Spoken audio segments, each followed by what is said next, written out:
I won't bother you any longer. Thank you so much. I just didn't know if you and Tiff were still like talking or not.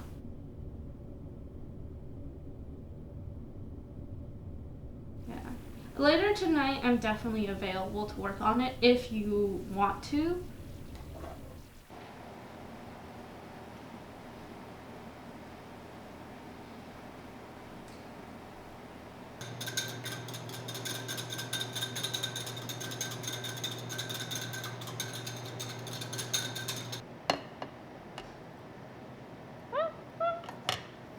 Okay. We can sit far from each other and take our mask off and eat food and talk. Nice. And that's the only socialization we get. Basically.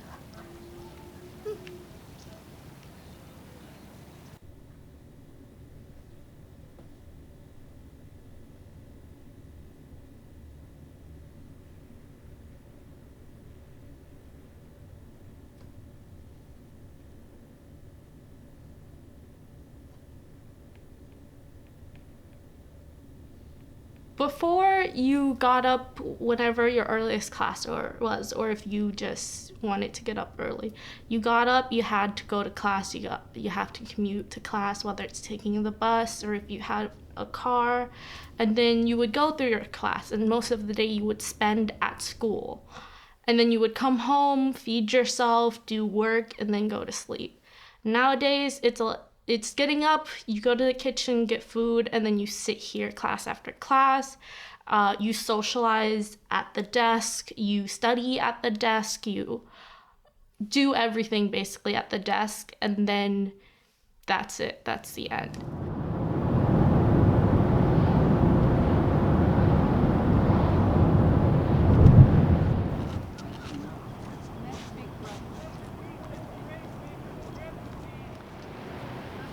When I was choosing my decision of where to go to college, location wasn't really something that I had considered, but I think being very close to the beach is something that I really like.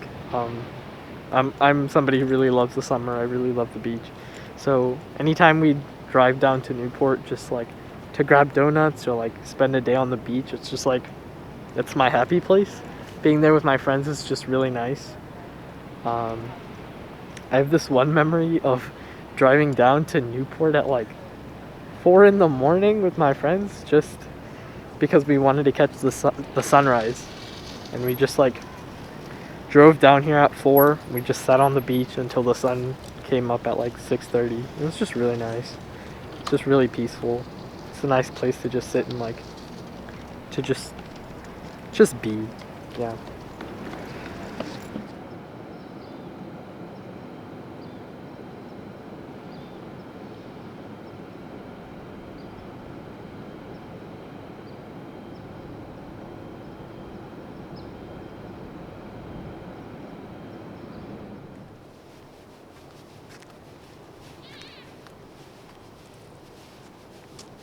I used to come around this area with my roommates, and we'd have little picnics sometimes. Probably just to, like, if one of us had a birthday coming up, we would go to In-N-Out and get some burgers and boba and come here and have a little hangout session before we went to lectures.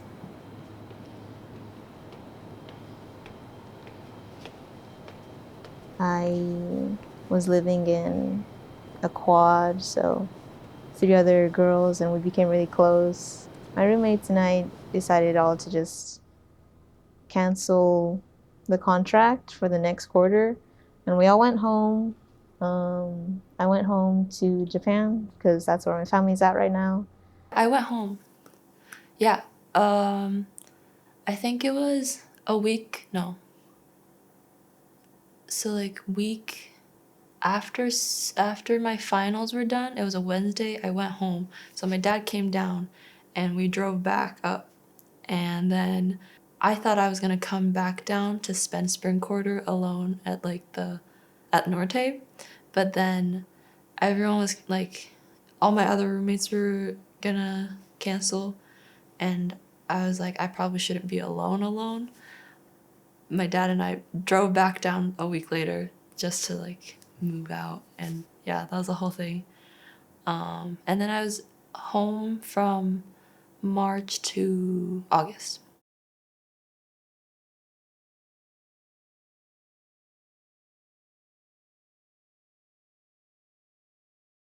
It's a bunny, and I made a mama bunny, which is less cute than the baby bunny. But I need to fill out its eyes and its nose. But yeah, this is a present for someone else. I'm free today as well, so we can definitely work on this today. It's just like I'm not sure if you're too tired today because you have a lot on your plate, and I'm interrupting you getting pizza. Being at home was really different. Here, while I lost the physical aspect, the physical social aspect, I still had just control over my time, over what I did, over basically everything, because here we are independent college student to a certain degree. But at home, I was with my family, and in my family, there's a different dynamic. I live on the family time. I didn't have my own space, so I shared a space. So I didn't have any privacy.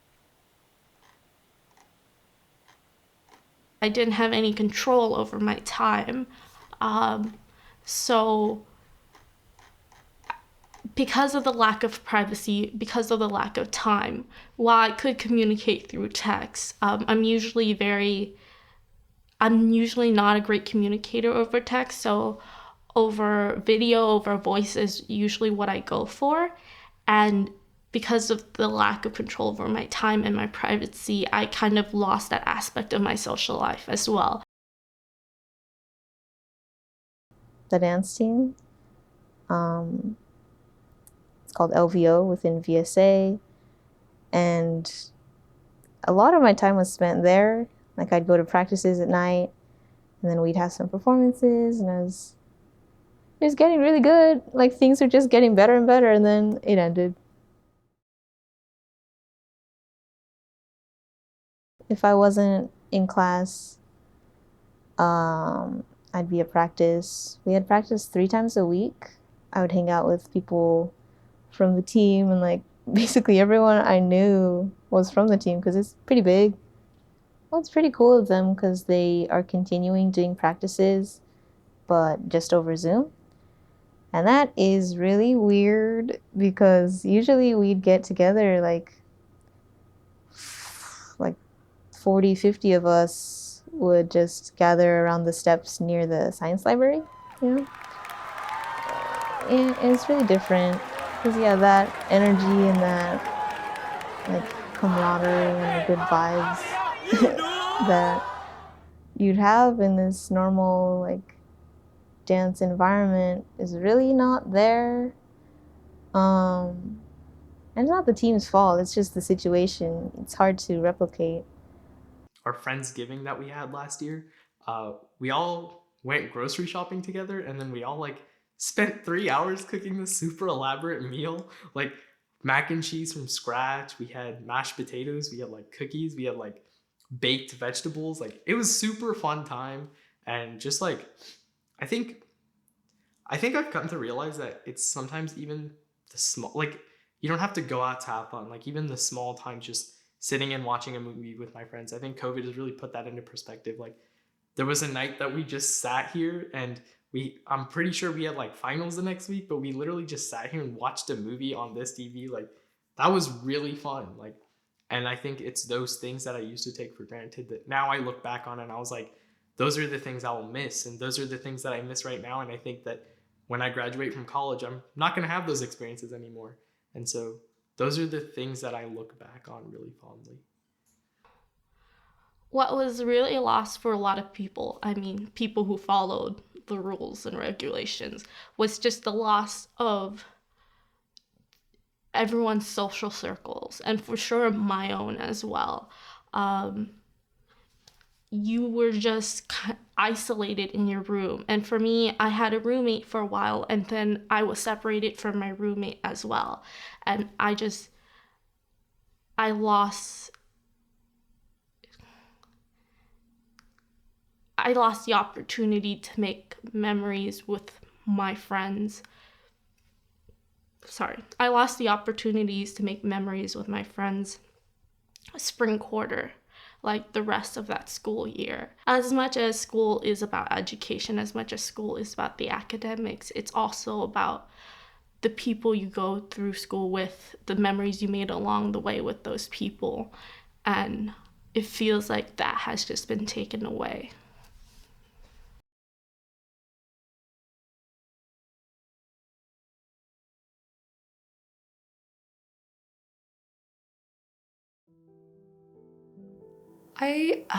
It's just so messy because like the US is so big, and it doesn't help that like a lot of people don't even like realize the impact that COVID has because it doesn't affect them. When a lot of people are privileged enough to be working from home, and then you hear about people who were forced to go and work during Black Friday or they'd be laid off, like that really has, I think, dramatized and put into perspective like what, like the flaws of our society, right? Like I've heard stories about people being sick and still being asked to come to work, and like, I mean, that's not fair, right? There are groups of people affected by things that will drastically change their lives, but not everyone is affected, so it is not a part of the national conversation. It's kind of like climate change where I know it's bad, the people around me know it's bad, but there's only so much that we can do. And so it's like we exercise our political power as much as we can to leverage that, and then like do little actions in our daily lives to make some kind of change. But I think on the fundamental level, like it's people's basic understanding that is what's like driving COVID or not driving COVID, right? Like, It's not a political thing to look at a scientific fact and be like, okay, I should wear a mask. This is a terrible literal pandemic going on. it's not society that has to deal with COVID. It's like the individual person that has to deal with COVID. And if the individual people aren't doing their part, then like obviously society as a whole is gonna fail. So How we right now have to think about how our actions affect other people, to have empathy for other people, to consider the lives of other people. I hope that once this is over, we can still maintain that empathy, even on other issues.